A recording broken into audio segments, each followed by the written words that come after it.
Hi hello புது யுகம் நேயர்களுக்கு வணக்கம். இன்னைக்கு என்ன நாள் அப்படின்னு பார்த்தீங்கன்னா ராஜீவ் காந்தி அவர்களோட இறந்த நாள். இந்த நாளை தான் நேஷனல் ஆன்டி டெரரிசம் டேவா அனுசரிச்சுட்டு வரோம். எஸ், இன்னைக்கு பார்த்தீங்கன்னா நம்மளோட பாதுகாவலர்கள், அதாவது ஆர்மி ஆஃபீஸர்ஸ், போலீஸ் ஆஃபீஸர்ஸ், அது மட்டும் இல்லாமல் சமூகத்துக்காக இறங்கி வேலை செய்கிற எல்லாருமே பொதுமக்களுக்கு விழிப்புணர்வு ஏற்படுத்தும் முகமாக அவங்க கிட்ட எப்படி நாம் மனித நேயத்தோட ஒற்றுமையாக இருக்கலாம், அது மட்டும் இல்லாமல் டெரரிஸ்ட் இருந்து எவ்வளவு பாதுகாப்பாக இருக்கலாம் அப்படின்றத சொல்லி கொடுப்பாங்க. எஸ், இந்த ஒரு சூப்பரான இன்ஃபர்மேஷனோட நம்மளோட ஷோவை ஸ்டார்ட் பண்ணிடலாமா? எஸ், இது யுகம் connect.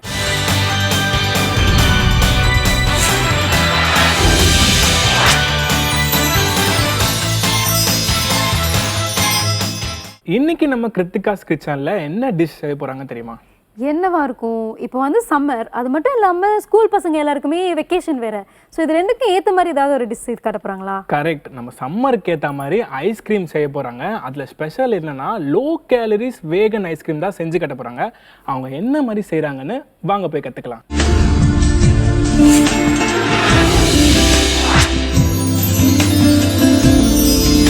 So hi hello and welcome to யுகம் கனெக்டோட கிருத்திகாஸ் கிச்சன் செக்ஷன். ஸோ இன்றைக்கி நம்ம வந்து நம்மளோட ப்ரிமைஸ் என்ன அப்படின்னா, நம்மளோட ஸ்ட்ராங் பாயிண்ட் என்ன அப்படின்னாக்க வந்து ஹெல்தி பட் டேஸ்டி. இதுதான் நம்மளோட வந்து ஸ்ட்ராங் பாயிண்டான ரெசிபீஸ். இன்றைக்கோட ரெசிபி வந்து ஐஸ்கிரீம்ங்க. என்ன ஐஸ்கிரீம்னு சொல்கிறாங்களே, இது எப்படி லோ கேலரியாக இருக்கும் அப்படின்னு நினைக்காதீங்க. இது வந்து specially low calorie vegan ice cream.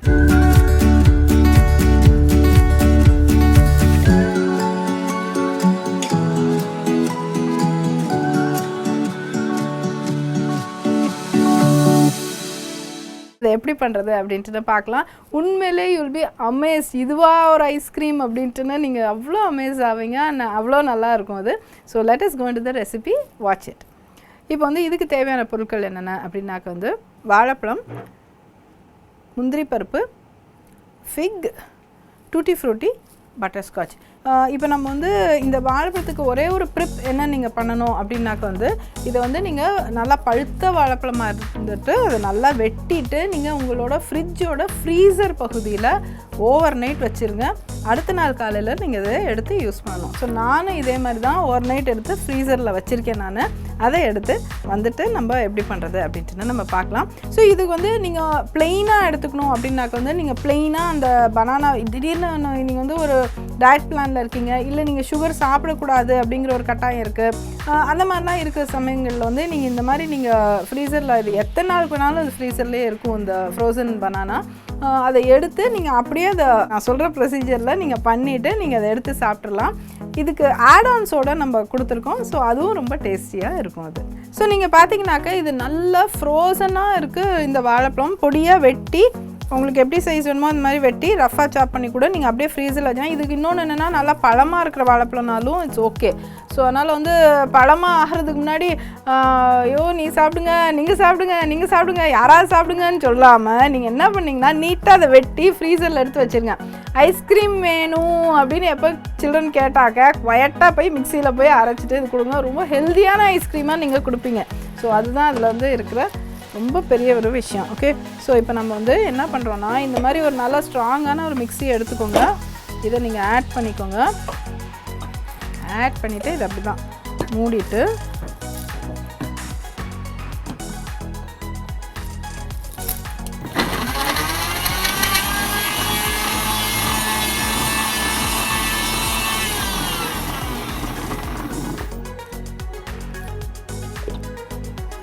இப்போ இதை வந்து இன்னும் நான் வந்து கொஞ்சம் பிரேக் டவுன் பண்ணணும். ஏன்னா நல்லா ஹார்டாக இருக்குது.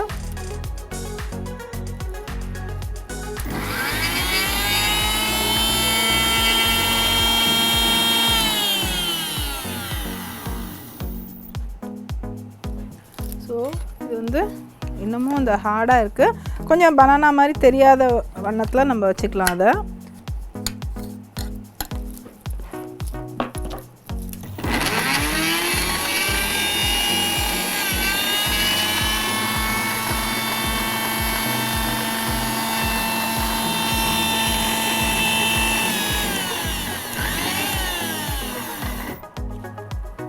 ஓகே, ஸோ இதை பார்த்தீங்கன்னா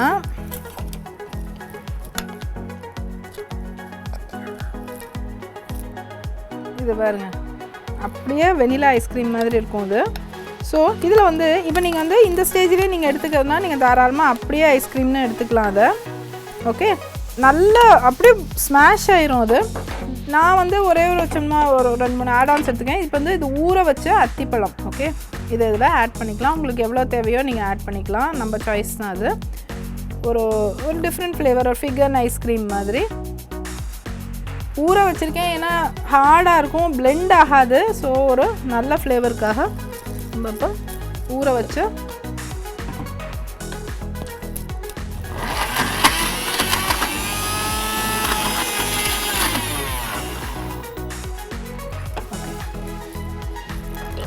அதை எப்படி நம்ம பிளேட் பண்ணுறோம் அப்படின்னு நம்ம பார்க்கலாம்.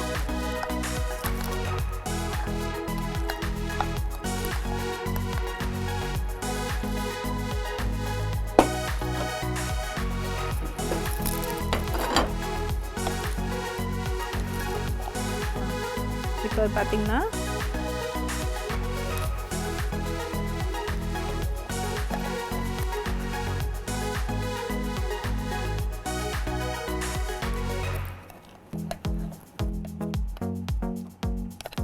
இதில் நீங்கள் என்ன பண்ணுறீங்க, நான் ஏற்கனவே பண்ணினா இந்த பட்டர் ஸ்காட்ச் இருக்கு இல்லையா, இதை எடுத்து இதில் ஆட் பண்ணுங்கள்.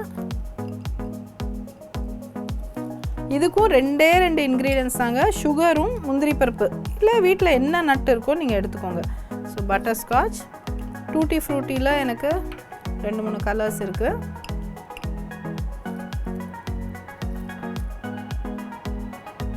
ஓகே, ஸோ எவ்வளோ அருமையாக இருக்குது இல்லையா இது. ஸோ அதனால் வந்து ரொம்ப டேஸ்டியான ஒரு பனானா ஐஸ்கிரீம் நம்ம இப்போ ரெடி பண்ணிட்டோம். ரொம்ப எம்மியாக இருக்கும். அண்ட் ஆல்சோ அதில் முக்கியமாக என்னென்னா ஹெல்தி, கில்ட் ஃப்ரீயாக நீங்கள் சாப்பிட்லாங்க. இந்த மாதிரி ஒரு பவுல் வெறும் நீங்கள் வாழைப்பழம் தான் நீங்கள் சாப்பிட்டுப்பீங்க ஆக்சுவலாக, சீக்ரெட்டாக நம்ம சொன்னோன்னாக்க. ஸோ அதனால் வந்து தாராளமாக நீங்கள் ஜஸ்ட்டு ஒரு ஃப்ரோசன் பனானா சாப்பிட்டிங்கன்னா, and believe it or not, அதே திருப்தி இருக்கும். நானே நிறைய தடவை இந்த மாதிரி சாப்பிட்டு பார்த்துருக்கேன். சாப்பிட்டு பார்க்கும்போது அதே அளவு திருப்தி தான் இருக்கும். சரி, இதுக்கு போய் ஒரு ஐஸ்கிரீமை போய் சாப்பிட்டு நம்மளோட கேலரி அலவன்ஸை நம்ம ஏற்றிட்டோமே அப்படின்னு நினைக்கும் போது எனக்கு ரொம்ப சந்தோஷமாக இருக்கும். ஏன்னா இந்த மாதிரி ஒரு லோ கேலரி ஐஸ்கிரீம் சாப்பிடுவோம். ஸோ நீங்களும் செஞ்சு பாருங்கள், அண்ட் நீங்களும் கில்ட் ஃப்ரீயாக ஐஸ்கிரீம் சாப்பிட்லாம் டெய்லி. இன்றைக்கி நம்ம இங்கே வந்து பார்த்தது வந்து vegan low calorie ice cream. So vegan அப்படின்னாக்க என்னன்னாக்கா அனிமல் ப்ராடக்ட்ஸ் எதுவுமே இல்லாமல், பொதுவாக ஐஸ்கிரீம்னா என்ன, இதில் வந்து க்ரீம் இருக்கும், பால்லேருந்து தயாரிக்கப்படுற க்ரீம் வந்து அதில் சேர்ப்பாங்க பொதுவான ஐஸ்கிரீமுக்கு. ஒரு சில நேரம் எக்கு கூட சேர்க்கலாம். பட் ஆனால் இது எதுவுமே இல்லாமல் வெஜிடேரியன் சோர்ஸ்லேருந்து வர்றது தான் வந்து வீகன் டிஷ்ஷஸ் அப்படின்ட்டுன்னு சொல்கிறது. இப்போ நம்ம வந்து நம்ம ரெகுலர் ஐஸ்கிரீம் நம்ம சாப்பிட்றோம் அப்படின்னாக்க வந்து அதுக்கு வந்து நம்ம எப்படி அந்த கிளைசிமிக் இண்டெக்ஸையும் நம்ம அந்த ஸ்பைக்கையும் எப்படி குறைக்கிறது அப்படின்னு நீங்கள் பார்த்தீங்கன்னாக்க, நிறைய அதோட நட்ஸ், அதை வந்து பிளெயினாக அதை சுகர் ஸ்வீட் அப்படின்ட்டுன்னு சாப்பிடாம இன்னொரு மெத்தட் என்னென்னா ப்ரோட்டீன், நட்ஸில் வந்து உலர்பழங்களில் வந்து நிறைய உங்களுக்கு ப்ரோட்டீன் சத்து டென்ஸாக இருக்கும். ஸோ அந்த மாதிரி நிறைய நட்ஸை போட்டு நீங்கள் சாப்பிட்டீங்கன்னாக்க அதில் வந்து உங்களுக்கு அந்த கிளைசிமிக் இண்டெக்ஸ்னு சொல்கிறோம் இல்லையா, சுகர் கொடுக்கும் தன்மை, அது வந்து குறையிறதுக்கு நல்ல வாய்ப்பு இருக்குது. ஸோ இன்றைக்கோட டிப்ஸ் என்னன்னாக்க வந்து நீங்கள் வீகன் ஐஸ்கிரீம் எடுத்தாக்க இந்த பிரச்சனை கிடையாதுங்க. இந்த உங்களோட சுகர் ஸ்பைக் வந்து கொஞ்சம் சாஃப்டராக இருக்கும்.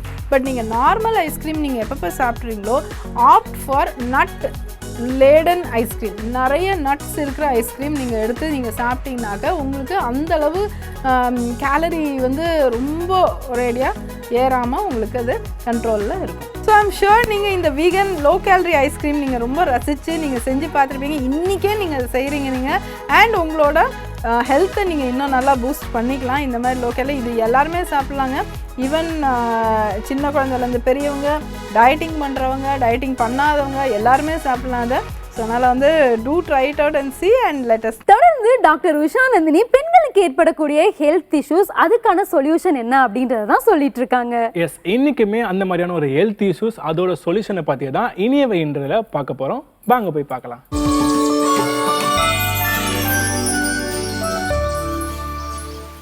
அனைவருக்கும் வணக்கம். நான் doctor MS Usha Nandini, Siddha physician, lotus women care hospitals, PCOS speciality centre, Saibaba colony, Coimbatore, KK Nagar, Chennai. இனியவு இந்த நிகழ்ச்சியில் தொடர்ந்து நம்ம பெண்கள் சார்ந்த பல ஆரோக்கிய குறிப்புகளை பார்த்துட்டே பாருங்க. அந்த வகையில் இன்னைக்கு நம்ம சொல்லக்கூடியது சர்க்கரை நோயாளிகளுக்கு ஏற்படக்கூடிய நரம்பு சார்ந்த பிரச்சனைகள்லாம் என்ன, அதற்கு தீர்வளிக்கக்கூடிய ஒரு கஷாயத்தை பற்றி தான் இன்னைக்கு நம்ம பார்க்க போகிறோம். ஸோ நரம்பு மண்டலம் பாதிப்பு சர்க்கரை நோயாளிகளுக்கு அப்படின்னாலே உடனே நம்மளுடைய நினைவுக்கு வர்றது என்னவா இருக்குன்னா, இந்த பாலிநியூரோபதி அப்படின்னு சொல்லக்கூடிய கால் மதமதப்பு, கால் குத்தல், எரிச்சல், நெருப்பு மேலே இருக்கிற மாதிரி உணர்வு, பாதம் பஞ்சு மாதிரி இருக்கிறது, உணர்வற்று இருக்கிறது, மரத்து போகிறது, இந்த மாதிரியான விஷயங்கள் தான் நமக்கு ஞாபகத்துக்கு வரும். அதிகப்படியான வலி, இதுதான் நமக்கு ஞாபகத்துக்கு வரும்.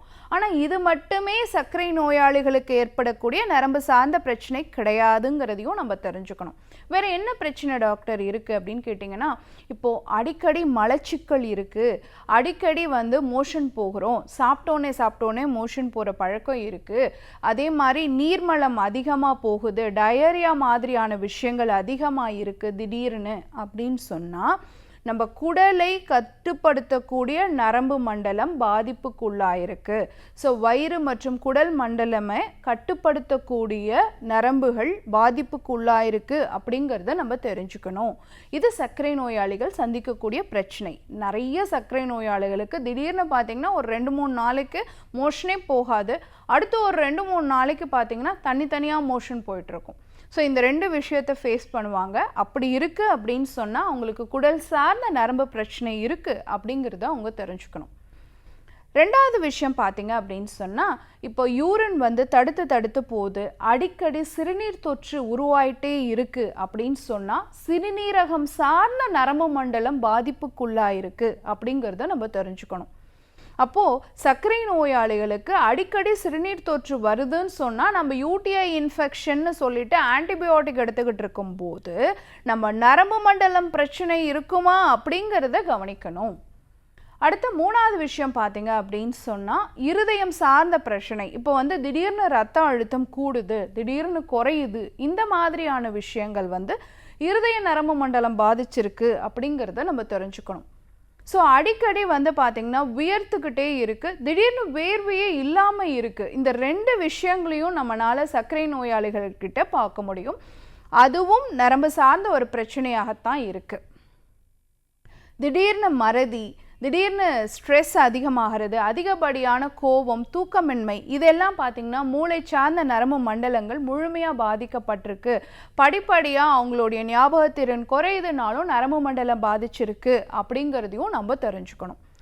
இருதய துடிப்பு ரொம்ப அதிகமாக இருக்குது, ரொம்ப குறைவாக இருக்குது அப்படின்னு சொன்னாலும் நமக்கு நரம்பு மண்டலம் பாதிச்சிருக்கு அப்படிங்கிறத நம்ம ஞாபகத்தில் வச்சுக்கணும். அதே மாதிரி ஆண் பெண் உறுப்புகளில் ஏற்படக்கூடிய மாற்றங்கள், இப்போ பிறப்புறுப்பில் என்ன மாதிரியான வித்தியாசங்கள் இருக்கும்னா, ஆண்களை பொறுத்த வரைக்கும் பார்த்திங்கன்னா அவங்களோட பிறப்புறுப்பு பகுதியில் நிறைய வெடிப்பு இருக்கும்.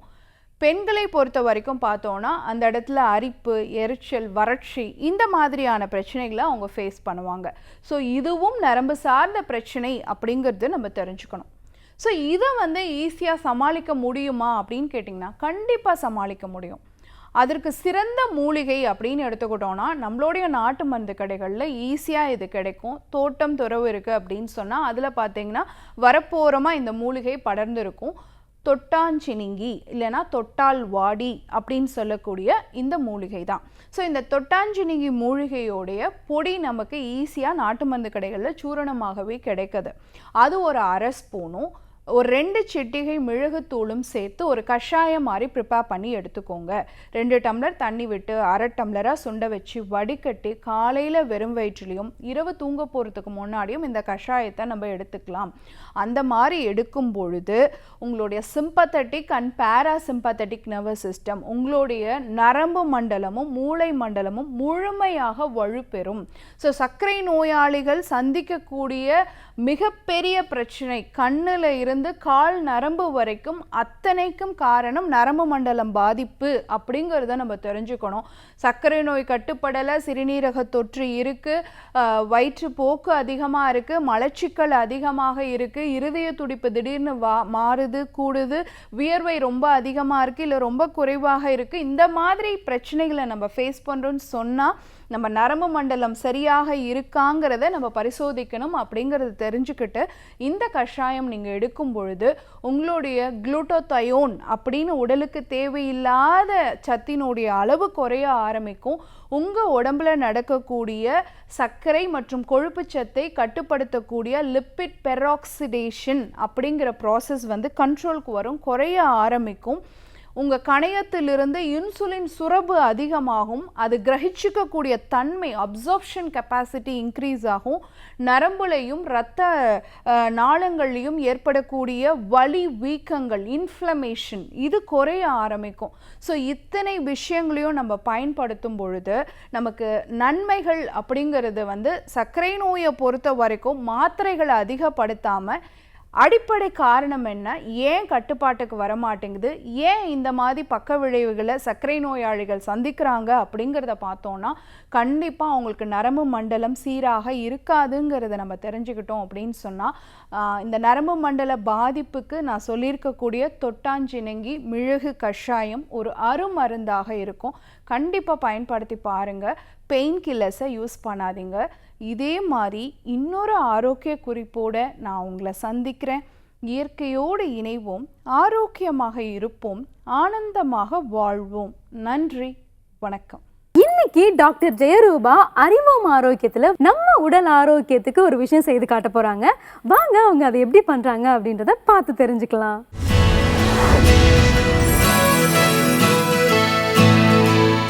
காலை வணக்கம். நான் ஸ்ரீவர்மா மருத்துவமனையிலிருந்து மருத்துவர் ஜெயரூபா. இந்த நாள் இனிய நாளாக அமைய என்னுடைய மனமார்ந்த வாழ்த்துக்களும் பிரார்த்தனைகளும். பெண்களுக்கு அவங்களுடைய முகம் பளபளப்பாக இருக்கணும், அதே மாதிரி முடி வளர்ச்சி வந்து தேவையான அளவு இருக்கும் அப்படின்னு ரொம்ப ஆசையாக இருக்கும். அது மட்டும் இல்லாமல் உடல் எடை குறையணும்னு ஆசைப்படுவாங்க. முக்கியமாக பிசிஓடி தைராய்டுனால பாதிக்கப்பட்ட பெண்கள் கொஞ்சமாக உணவு சாப்பிட்டால் கூட உடல் எடை அதிகரிச்சுட்டே இருக்குது டாக்டர் அப்படின்னு வருத்தப்படுவாங்க. இதற்கு காரணம் நம்ம பாடியில் இருக்கக்கூடிய மெட்டபாலிசம் வந்து ரொம்ப ஸ்லோவாக இருக்கிறதா. ஸோ நம்ம மெட்டபாலிசத்தை வந்து பூஸ்டப் பண்ணி நம்மளுடைய முகத்துக்கும் நம்மளுடைய தோலுக்கும் பளபளப்பை கொடுக்கக்கூடிய ஒரு மார்னிங் ரிச்சுவல் பற்றி நம்ம இன்றைக்கி பார்க்க இருக்கோம்.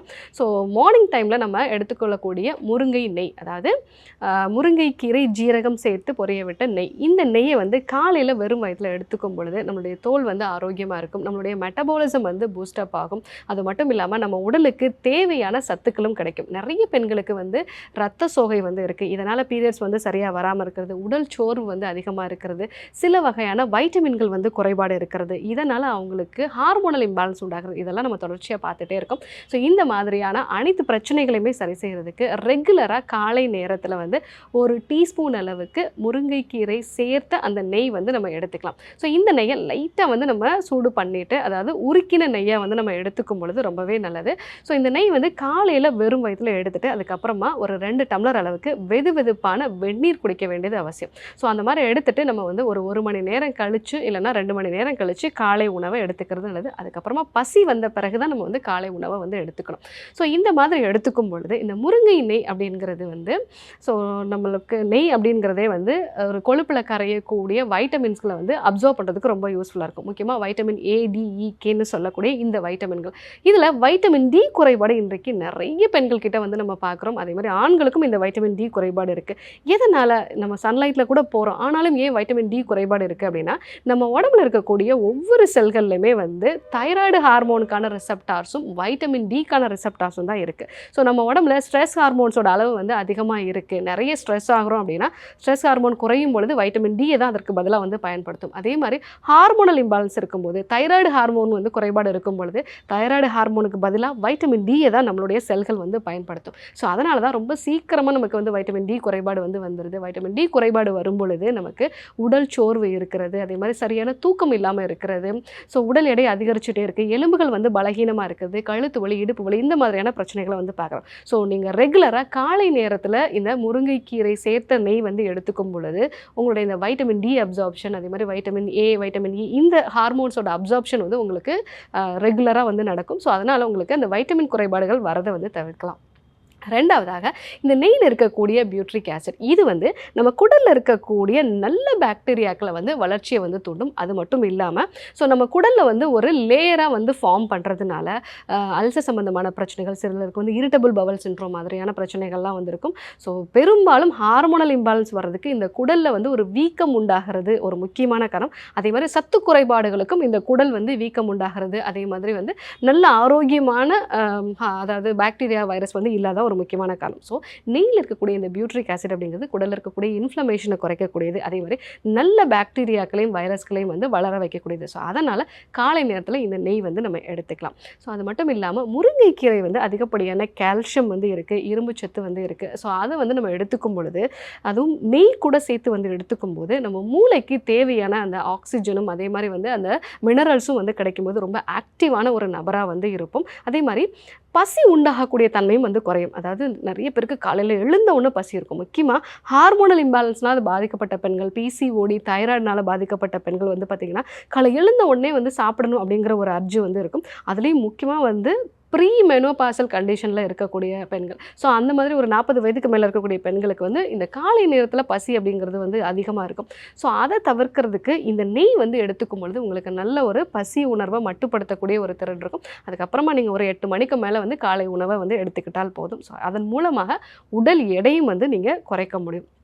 இன்னும் இந்த நெய் வந்து நம்ம எடுத்துக்கும் பொழுது அது வந்து நம்மளுடைய ஸ்கின்னை வந்து ரொம்ப பளபளப்பாக்கும். அது மட்டும் இல்லாமல் ஹேர் க்ரோத்துக்கும் வந்து இது ரொம்பவே வந்து யூஸ்ஃபுல்லாக இருக்கும். நம்ம எல்லாருமே வந்து நம்மளுடைய முன்னோர்கள் ரெகுலராக காலை நேரங்களில் வந்து நெய் எடுத்துக்கிட்டனவர்கள் தான். அதே மாதிரி மதிய உணவுலையும் இதே மாதிரி நம்ம வந்து இந்த முருங்கை நெய் வந்து நம்ம எடுத்துக்கலாம். ஸோ இந்த முருங்கை நெய்யில் வந்து ஜீரகம் வந்து இருக்கிறதுனால அது வந்து உங்களுக்கு செரிமானத்தை வந்து பூஸ்டப் பண்ணி கொடுக்கும். ஸோ காலை நேரத்தில் ஒரு டீஸ்பூன் அளவுக்கு உருக்குன இந்த முருங்கை நெய் வந்து நீங்கள் எடுத்துக்கும் பொழுது ஸோ உங்களுடைய தோல் நல்லா பளபளப்பாக இருக்கும். அதே மாதிரி உங்களுடைய ஹேர் க்ரோத்தையும் வந்து இம்ப்ரூவ் பண்ணும். உங்கள் உடலுக்கு தேவையான அந்த vitamin D, vitamin E, vitamin A இந்த வகையான கொழுப்பில் கரையக்கூடிய வைட்டமின்ஸும் உங்களுக்கு கிடைக்கும். ஸோ உங்கள் குடலில் இருக்கக்கூடிய புண்கள், குடலில் இருக்கக்கூடிய இன்ஃப்ளமேஷன் இதெல்லாமே குறையும். ஸோ நல்ல ஆரோக்கியமான பாக்டீரியாஸும் வைரஸும் உங்கள் குடலில் வளர்கிறதுக்கு இந்த நெய் வந்து ரொம்பவே யூஸ்ஃபுல்லாக இருக்கும். ஸோ ரெகுலராக காலை நேரத்தில் இந்த நெய் வந்து நீங்கள் எடுத்துக்கும் போது உங்களுடைய உடல் எடையும் வந்து குறைச்சிக்கலாம். பசியும் குறையிறதுனால உங்களுக்கு வந்து அந்த பசி உணர்வையும் வந்து தவிர்த்துக்கலாம். முக்கியமாக அதற்கடுத்து நீங்கள் சாப்பிடக்கூடிய உணவுப் பொருட்கள், அந்த உணவுப் பொருட்கள் இருக்கக்கூடிய சத்து பொருட்களையும் வந்து உட்கிரகிக்கிறதுக்கு வந்து இந்த நெய் வந்து ரொம்பவே வந்து யூஸ்ஃபுல்லாக இருக்கும். ஸோ இது நம்மளுடைய பாரம்பரிய முறையில் வந்து நம்ம பயன்படுத்திக்கிட்டு வந்த ஒன்று தான். இது நம்ம நிறைய பேர் வந்து மறந்துட்டோம். ஸோ இந்த நெய்யை வந்து பெண்கள் கண்டிப்பாக வந்து பயன்படுத்தி பாருங்கள். நான் சொன்ன இந்த எல்லா பலன்களுமே வந்து கிடைக்கும். ஸோ இப்போ இந்த முருங்கை நெய் எப்படி செய்யணும் நம்ம பார்க்கலாம். முருங்கை இலை நெய் செய்வதற்கு தேவையான பொருட்களை வந்து பார்த்துடலாம். பசு நெய், இது கூட வந்து முருங்கையோட இந்த இலை, இதை வந்து நம்ம அந்த காம்போடையும் போடலாம். கொஞ்சமாக ஜீரகம் பண்ணிக்கலாம். ஒரு 2லேருந்து 3 ஸ்பூன் அளவுக்கு நெய் வந்து சேர்த்துடலாம். இது கூட இந்த முருங்கையோட இலைகள் இது போடும்போது கொஞ்சம் வந்து அந்த பச்சைத்தன்மை இருக்கிறதுனால வெடிக்கும். ஸோ இதை வந்து நம்ம அப்படியே போட்டுடலாம்.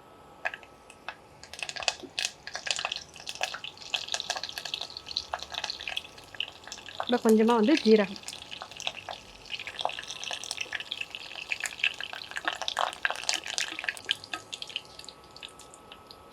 இப்போது இந்த சலசலப்பை வந்து அடங்கிடுச்சு. இப்போ வந்து முருங்கை நெய் வந்து ரெடி ஆயிடுச்சு.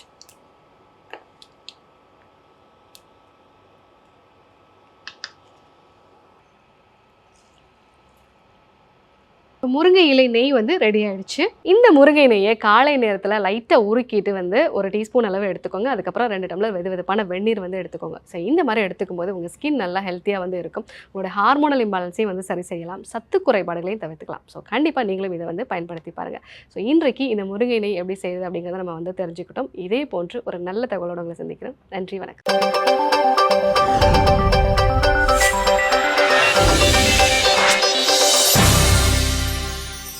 புதுயுகம் நேயர்கள் எல்லாருக்கும் அன்பான வணக்கம். இது குட்டி ஸ்டோரி குட்டியாக இருந்தாலும் நமக்கு கிடைக்கிற மெசேஜ் பெருசாக தானே இருக்கும். அந்த வகையில் இன்றைக்கி ஒரு பழைய காலத்து ஸ்டோரி தான். ஒரு மகாராஜா ஒரு பெரிய தேசத்தை ஆட்சி பண்ணிகிட்டு இருந்தார். அவருக்கு ஒரு தேவை வந்தது. மகாராஜாவுக்கு என்ன தேவை அப்படின்னா, மகாராஜாவாகவே இருந்தாலும் அவங்களுக்கும் அப்பப்போ தேவைகள் இருக்கும் தான். அவருடைய ஆட்சி அதிகாரத்தில் இருந்த அதிகாரிகள் அவங்கள வந்து நிறைய புதுசான மனுஷர்களை எடுக்கணும் அப்படின்னு அவருக்கு ஆசை வந்துச்சு.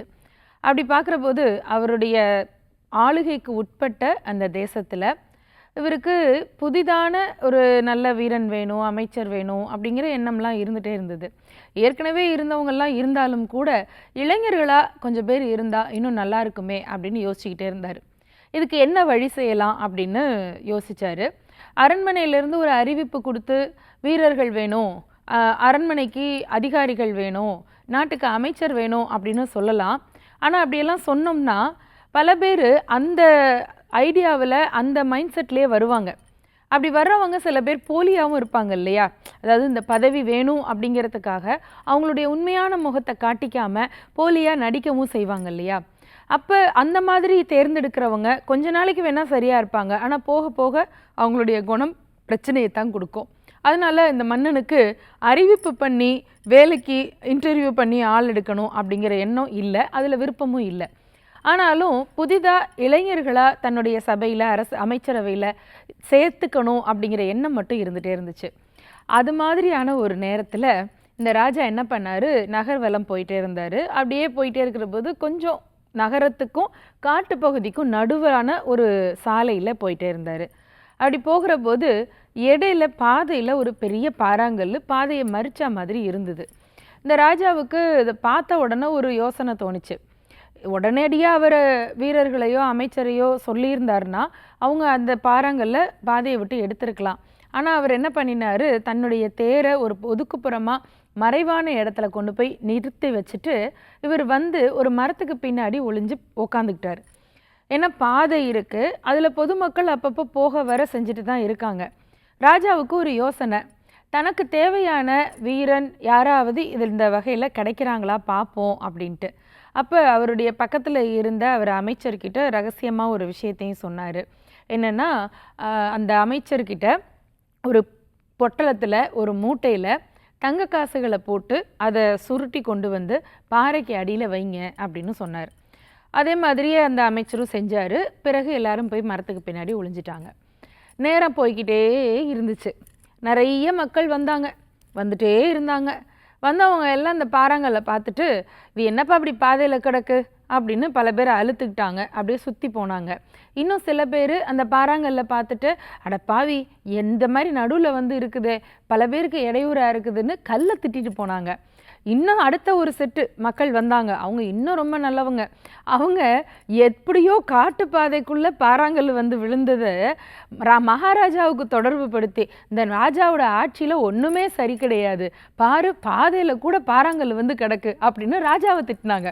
ராஜாவுக்கு அதிர்ச்சி ஆயிடுச்சு. அடப்பாவிகளா, நானா கொண்டு வந்து கல்லை போட்டேன், அதுவாக வந்து இருக்கு, அல்லது வேற யாராவது போட்டிருந்துருக்கலாம், எவனோ பண்ணதுக்கு நம்மளை திட்டிட்டு போகிறாங்களே அப்படின்னு ஒரு கொஞ்சம் வருத்தமும் அதிர்ச்சியுமா இருந்தது. இப்படி நாட்டு மக்கள் பல பேர் அந்த பாறாங்கல்ல பார்க்குறதும் அதை பற்றி கருத்து சொல்கிறதும், சில பேர் இதெல்லாம் இந்த பக்கம் வராதிங்க, அப்படி போங்க இப்படி போங்கன்னு சுற்றி சுற்றி போகிறதுமா இப்படி செஞ்சுட்டே இருந்தாங்க. ராஜாவுக்கு இதை பார்க்க பார்க்க நேரம் போனதே தெரியல. அதே நேரத்தில் மக்களுடைய பலதரப்பட்ட மனநிலை எப்படி இருக்குது அப்படிங்கிறத நிறையவே புரிஞ்சுக்கிட்டார். சரி, மக்கள் இப்படி தான் இருப்பாங்க போல இருக்குது, இந்த பாறாங்கல்ல யாரும் ஒன்றும் பண்ண போகிறது கிடையாது, நம்ம கிளம்பலாமா அரண்மனைக்குங்கிற அளவுக்கு அவருக்கு யோசனை வந்தது. அப்போ அந்த இடத்துக்கு 2 நண்பர்கள் 2 இளைஞர்கள் வந்தாங்க. அப்படியே வந்துட்டே இருந்தவங்க பாதையில் இந்த பாறாங்கல்ல பார்த்தாங்க. பார்க்குற போது அது வித்தியாசமாக, மற்றவங்கெல்லாம் கடந்து போகிறதுலையே தான் இருந்தாங்க, எப்படி அதை சுற்றிட்டு போகிறதா என்ன ஏதுன்னு. ஆனால் இந்த 2 இளைஞர்களும் அது பக்கத்தில் வந்து நின்னாங்க. அரண்மனைக்கு புறப்படுவோமான்னு நினச்ச ராஜாவுக்கு இவங்களை பார்த்த உடனே ஒரு சின்ன நம்பிக்கை வந்தது. சரி, கொஞ்சம் நேரம் பொறுங்க எல்லாரும் அப்படின்ட்டு அவர் அதே இடத்துல மறைஞ்சிருந்து அவங்க என்ன பண்ணுறாங்கன்றதை பார்த்தாரு. அதில் ஒரு நண்பன் சொன்னான், இங்கே பாருடா, பாதையில் பாறாங்கல் இருக்குது, எத்தனை பேர் போவாங்க வருவாங்க, அவங்களுக்கெல்லாம் எவ்வளோ இடையூறாக இருக்கும், இதை யாராவது இங்கேருந்து எடுக்கணும்னு தோணிச்சா, வா நம்ம இதை சரி பண்ணுவோம் அப்படின்னுட்டு அந்த பையன் என்ன பண்ணார், அந்த கல்லை அப்படியே தள்ளி தள்ளி தள்ளி அவன் நண்பனையும் உதவிக்கு கூப்பிட்டுக்கிட்டு 2 பேருமா முயற்சி பண்ணி அவ்வளோ பெரிய கல்லை ரொம்ப கஷ்டப்பட்டு அந்த பாதையை விட்டு நகர்த்திட்டாங்க. ராஜா அதை பார்த்த உடனே சந்தோஷப்பட்டார். அப்பா, நம்ம ஆட்சிக்குள்ள இப்படி ஒரு நல்ல எண்ணத்தோடு ஒருத்தனாவது இருக்கானே அப்படின்னு நினச்சி, பரவாயில்லையே இந்த பையனுக்கு நல்ல எண்ணமும் இருக்குது, பெரிய வீரமும் இருக்குது, பெரிய பாறாங்கல்லையே தள்ளுறானே அப்படின்னு அவன் மேலே ஒரு அபிமானம் வந்தது. 2 பேரும் அந்த கல்லை தள்ளி ஓரமாக போட்டதுக்கு அப்புறமா தான் கீழே பார்க்குறாங்க. பாறாங்கல் இருந்த இடத்துக்கு அடியில் இருந்த அந்த தங்க காசுகளை 2 பேரும் பார்க்குறாங்க. அதை எடுத்து பார்த்த உடனே 2 பேருக்கும் குழப்பமாக இருக்குது. வீரன் சொல்கிறான், என்னடா இது, கள்ள நகத்தினா நமக்கு ஒரு பெரிய பரிசு பொக்கிஷமே கிடச்சிருக்கு அப்படின்னு சொன்னான். ஆனால் பக்கத்தில் இன்னொரு நண்பன் முதல்ல அமைதியாக இருந்தான் இல்லையா, அவன் சொன்னான், கொஞ்சம் பொறு, நம்ம செஞ்சது பொதுநலத்துக்கான வேலை, நம்ம காசு கிடைக்கும்னு நினச்சி செய்யலை. இந்த பாதை சரியாக இருந்தால் நமக்கும் வசதி, நம்மளை மாதிரி வழிப்போக்கர்கள் எல்லாருக்கும் வசதின்னு நினச்சி தான் செஞ்சோமே தவிர இந்த வருமானத்துக்காக இல்லை. அது மட்டும் இல்லை, இந்த பகுதியில் மட்டும் இல்லாமல் எந்த பாதையிலையுமே நமக்கு சொந்தம் இல்லாத எந்த பொருளையும் எடுத்துக்கிறதுங்கிறது அவ்வளவு தர்மம் கிடையாது. அதோடு சேர்ந்து இந்த காசை தொலைச்சவங்க மனசு எவ்வளவு பரிதவிக்கும், அவங்கள சங்கடப்படுத்தி இந்த காசை நாம் சொந்தமாக்கிக்கிட்டோம்னா அது நமக்கு ஒட்டவே ஒட்டாது. அதனால் இந்த பணத்தை ஒன்று கொண்டு போய் கோயில் உண்டியலில் போடணும், இல்லை அரசாங்கத்தில் கொடுக்கணும். அரண்மனையில் கொண்டு போய் கொடுத்துட்டா அவங்க அதை யாருக்குன்னு தேவையோ அவங்களுக்கு பயன்படுத்திடுவாங்க அப்படின்னு அந்த நண்பன் சொன்னானா. 2 பேரும் ஆமாம் அதான் சரின்னு சொல்லிட்டு அந்த பண மூட்டையை எடுத்துக்கிட்டு நடக்க ஆரம்பித்தாங்க. மரத்துக்கு பின்னாடி மறைஞ்சிருந்த மகாராஜா டக்குன்னு வெளியில் வந்தவர் 2 பேரையும் நிறுத்தினார். முதல்ல பாறாங்கல்ல நகர்த்தி பெரிய பராக்கிரமத்தை வெளிப்படுத்தி அதை பாதையை சரி பண்ணினான் இல்லையா, அவனை அந்த அரண்மனைக்கு அந்த ராஜ்யத்துக்கு தலைமை தளபதியாக நியமித்தார். அடுத்த ஒருத்தன் எத்தனை தான் பெரிய பொற்காசை கிடைச்சாலும் கூட அது நமக்கு சொந்தம் இல்லை, அது அரசாங்கத்துக்கு தான் சொந்தம்னு நேர்மையோட தர்மத்தை சிந்திச்சான் பார்த்தீங்களா, அவனை அமைச்சராக நியமித்தார். இப்படி வீரமும் அறிவும் கருணையும் நேர்மையும் சேர்ந்ததுன்னா எந்த நாடும் வளமாகத்தான் இருக்கும் இல்லையா? சிந்திக்கலாம். ரிஸ்கோமீட்டர்ல தொடர்ந்து ஃபினான்ஸ் சம்பந்தமான நிறைய இன்ஃபர்மேஷன்ஸை வந்து மிஸ்டர் ரமேஷ் நமக்காக சொல்லிட்டு இருக்காங்க. எஸ், அதே மாதிரியான ஒரு இன்ஃபர்மேஷன் தான் யார் எதில் இன்வெஸ்ட் பண்ணலாம் அப்படின்றத ஆஸ்ட்ராலஜி பேஸ்டாக நமக்காக சொல்ல போகிறாங்க. அவங்க என்ன சொல்கிறாங்க அப்படின்றத வாங்க போய் பார்க்கலாம்.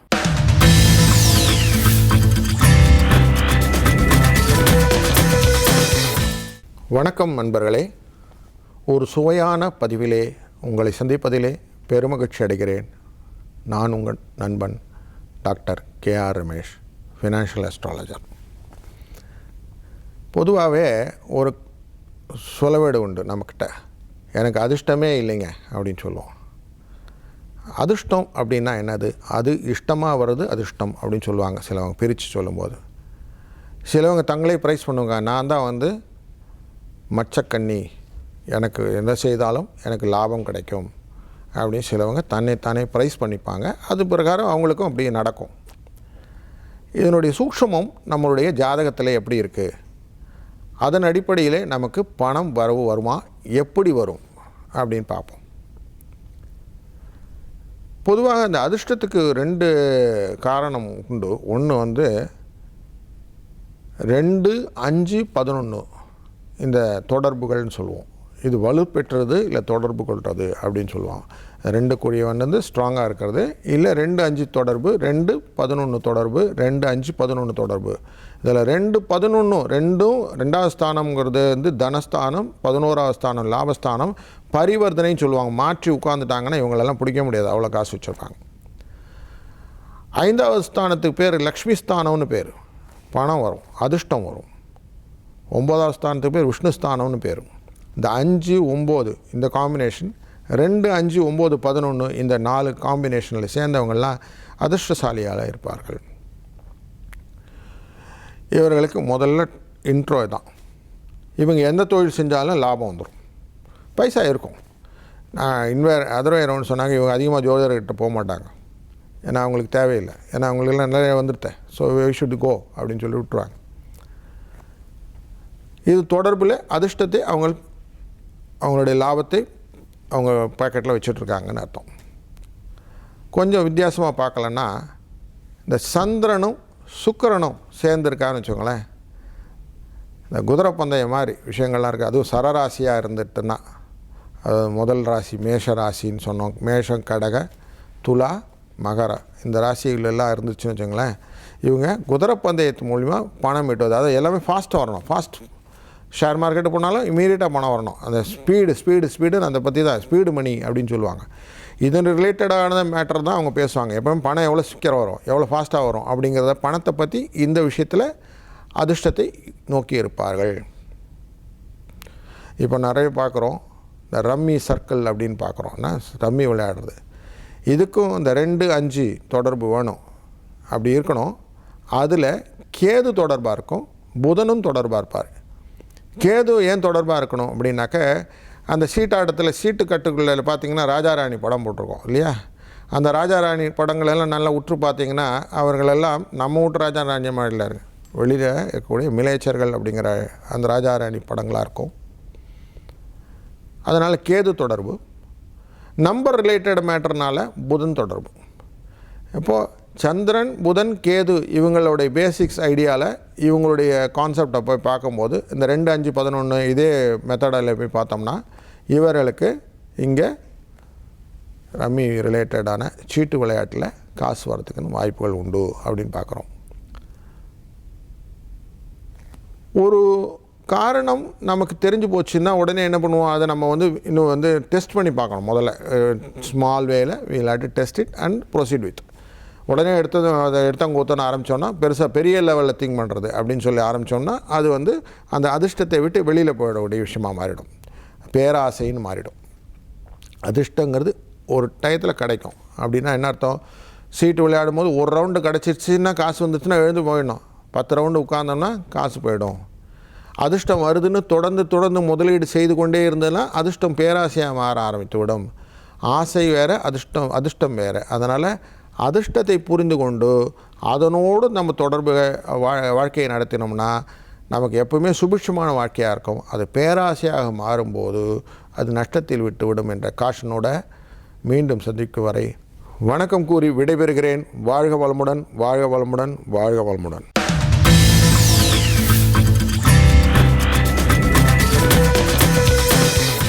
இன்னைக்கு யுகம் கணக்கில் நிறைய இன்ட்ரெஸ்டிங்கான செக்மெண்ட்ஸ்லாம் பார்த்தோம். இதே மாதிரி ஒரு சூப்பரான எபிசோட்ல உங்களை சந்திக்கும் வரை இப்போ உங்களிடமிருந்து விடைபெறுவது நான் உங்கள் டேரன் பாபு. நான் உங்கள் அஜிதா. இது யுகம் கனெக்ட்.